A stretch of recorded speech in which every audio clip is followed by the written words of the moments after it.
In this video we're going to be looking at the topic of specialization.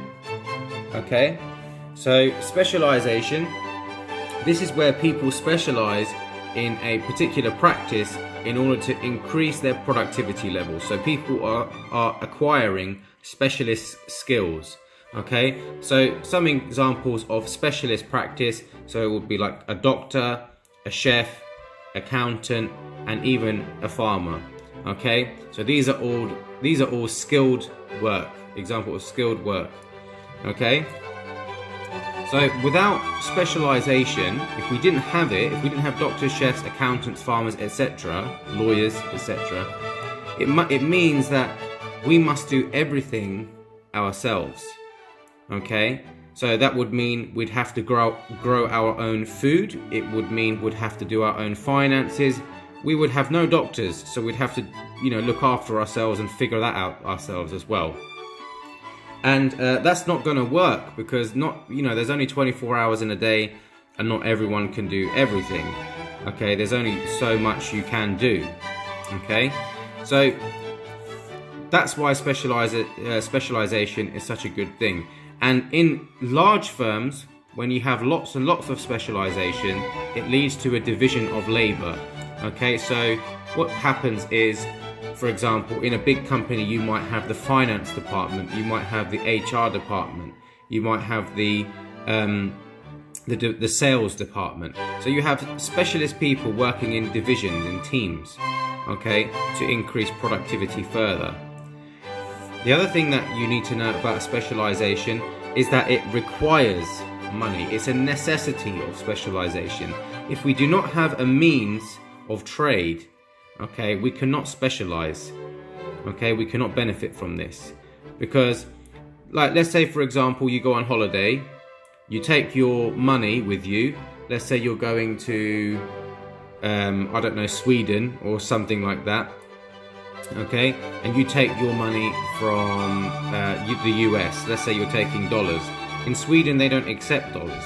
Okay, so you need to convert your money into something that is accepted to benefit from, the people that are trading with you there. It's the same thing. Okay, so specialization requires money in order to trade and benefit from specialist services. Okay, so now we're going to have a quick look at the advantages and the disadvantages of specialization. So the advantages, as we've already explained, is higher output, and you could argue higher quality as well. There's a famous example from Adam Smith and the pins example from specialization. I encourage you to look it up and find out what that is for yourself. The next one is economies of scale. So as a firm grows and more people are hired that are specialists, this can lead to lower average costs in the long run. So that can lead to economies of scale as well. The other thing that's an advantage is the better use of resources as well, because with specialists we're more efficient, we're doing more with less, we're more productive. Okay. Also, it can lead to lower training costs because specialists, they are trained in one thing or maybe two things. They're not trained to do everything. Okay, so people specialize in what they do and they learn from experience how to get better at it. Whereas if we had people that were unskilled and we had to train them in 5 or 6 or 7 different practices, it would cost more. And the other thing that's an advantage is people are doing what they're actually good at as well. So everyone is not good at the same thing. Everyone has their own calling. Okay, so that's another benefit of that as well. However, the disadvantages are that, specialization, sometimes it can be too specialist. So your job can be very repetitive and boring, and that can lead to a lack of morale. Okay, so if you're an accountant, you're sitting there doing accounts all day, in the end you might get dead bored of it and you might hate your job. Okay, the other thing is we become less self-sufficient. So we could be speaking here in terms of a person, or we could be talking in terms of a country. So like, for example, a person who only goes to school and doesn't learn how to do anything else apart from science, for example, if you ask this person to change the tire on their car, or change the wheel, sorry, put a spare wheel on, they're probably not going to know how to do it, okay? Because they're not self-sufficient. They'll probably just pay someone at the garage to do it.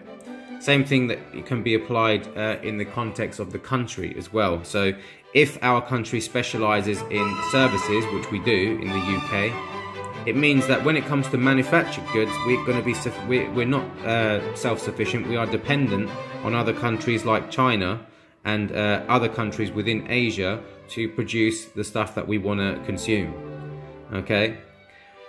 Another disadvantage is less flexibility as well. So what it means is if you are trained in one thing, you cannot transfer your skills to other industries very easily.